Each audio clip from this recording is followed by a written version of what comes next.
It's Frosty the Songman Record Review. Okay, today in 1954, Elvis Presley recorded, well, he signed a contract with Sun Records. And Sam Phillips signed him thinking he was going to use them for maybe demos or pitching songs to artists he already had. But he quickly realized that, hey, this Elvis guy is probably going to be a star himself. So he just focused more on making Elvis the star after that. But yeah, Elvis quit his job at Crown Electric Corporation in Memphis today in 1954 and started his contract with Sun Records. Always like to start out with a little trivia. Hey, today I'm very excited. I got one of my favorite rock albums from the 80s. It's from a band called The Replacements, and it's called Don't Tell a Soul. Released in 1989. Yeah, I was in a band in the 80s, and we played 2 of the songs off this album. Maybe 3, but I know 2. So I love this band. They're from Minnesota. They were first called The Impediments, and I think they got rowdy and got kicked out of a bar and got banned from a bar, and after that they named themselves The Replacements and threw away the Impediments name. But anyway, yeah, they started out as kind of a punk band along with Husker Du. That was another fellow band in the Minnesota area back then. But yeah, Paul Westerberg was the driving force. He's the songwriter and biggest driving force behind the band. So let me give you a little bit of history.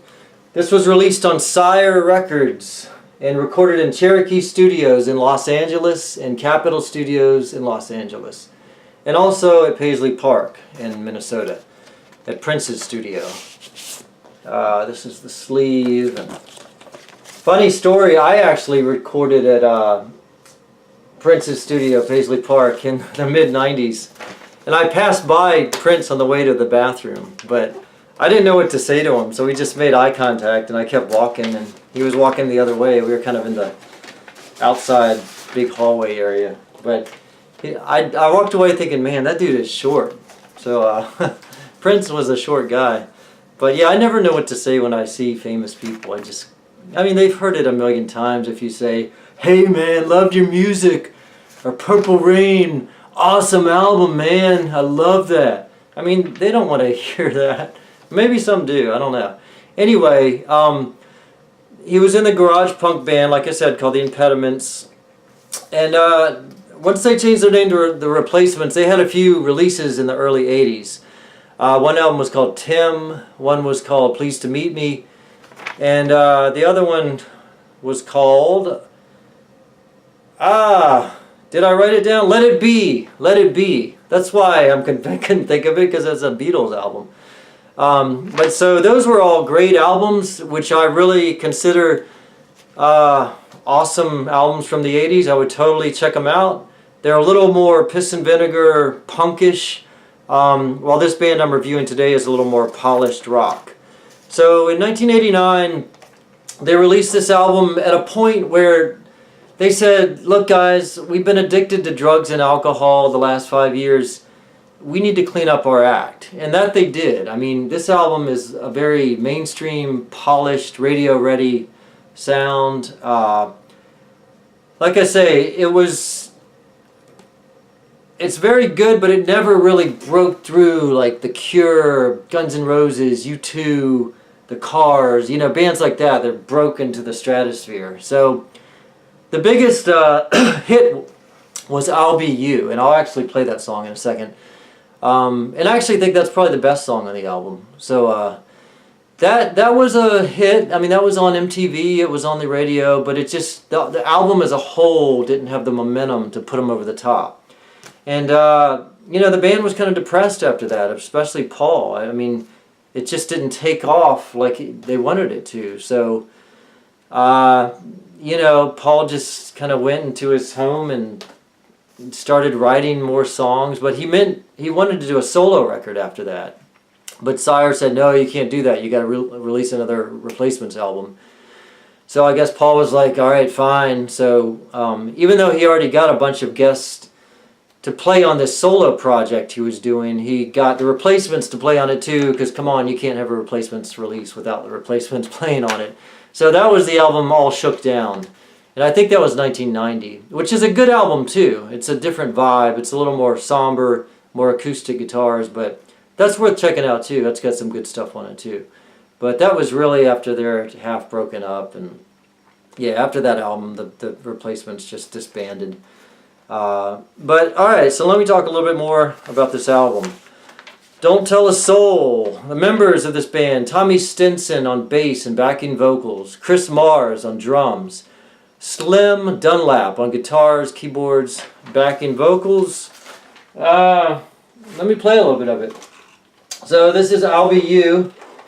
And if anybody needs advice about making professional YouTube videos, send me an email, because I'm a master at this.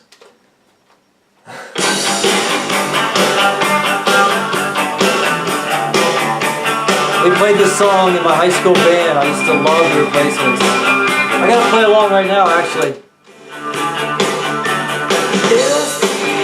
It's a temporary loan, while my bored right out of my skull, and I'm just a shock of feeling dull.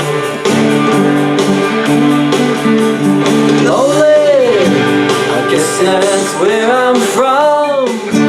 If I was from Canada, then I'd best become on song. And if it's just a game, then I'll break down just in case. Hurry up, we're running in our last race. I mean, it doesn't get much better than that. This is another great song. It's called Achin to Be. And I've played this one so long, it's all scratched up. Let me get to the middle of the song. Not understood, she's aching to be. I've been aching for a while now, friend. I've been aching for years.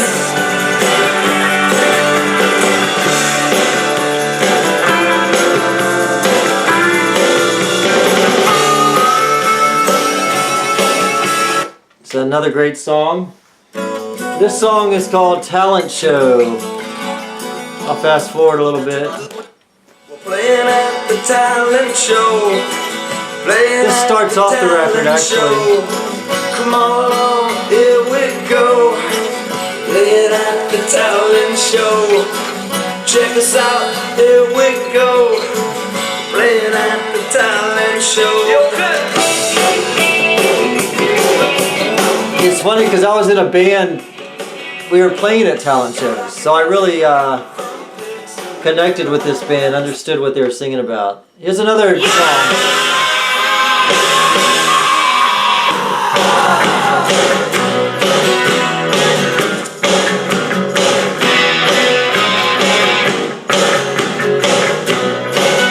This is called Anywhere is Better Than Here. You press your luck up against his body. Paul Westerberg's a very good lyricist. He's always writing lyrics kind of like that. You press your luck up against his body. Let me read some quotes by Paul. He's a really smart guy, actually, interesting guy. Here's some Paul Westerberg quotes. The hack songwriter will write the absolute truth every single word, whether it makes a great song or not. Another one. Oddly, when I start to make a record, I wasn't aware I was making a record. I was sort of disgusted with the whole thing and sequestered myself in the basement and started playing the piano just for something to do. Alright, here's another one. The best I can say is that it's better for me to write about despair and darkness than to be incapable of getting off the sofa. It's better to write about suicide than to contemplate it too heavily. I'm beyond caring what anybody expects of me anymore. I try to write for the highest common denominator. I don't write for dumb people. I figure if everybody doesn't get it, that's okay. Someone bright enough will get it. And that's who I write for. It's probably not the way to make million sellers. What can I say? I won't apologize for trying to write for smart people. That's one of my favorite quotes from him. Because it is true, if your music is really good and smart, it's probably not gonna, be number one. Alright, here's another one. I think of the Replacements only when they're brought up to me. For 2 years I'm at home, they don't really cross my mind. I still hear them on the radio. I'm not ashamed of anything we did. Finally, Paul says, people like to see human error when it's honest. When people see you swing and miss, they start to root for you. So yeah, my verdict is I would go out and get this album right away. Especially if you like 80s alternative rock. I mean, so many things from the 80s were like keyboard driven, frickin' Boy George, Depeche Mode, Flock of Seagulls, and then there was so many like girl things going on like Madonna and Cyndi Lauper. So if you want like a real guys rock band from the 80s, I would totally go out and buy this album and put it in your record collection. Like I say, I like every album by them, so I'll probably review others later, but this is a good place to start. I'd say this is probably their strongest like mainstream showing. Alright guys, I'll talk to you soon. Thanks for listening, and I'll be thinking of my next album in the next couple of days, and I'll post another video. Thank you.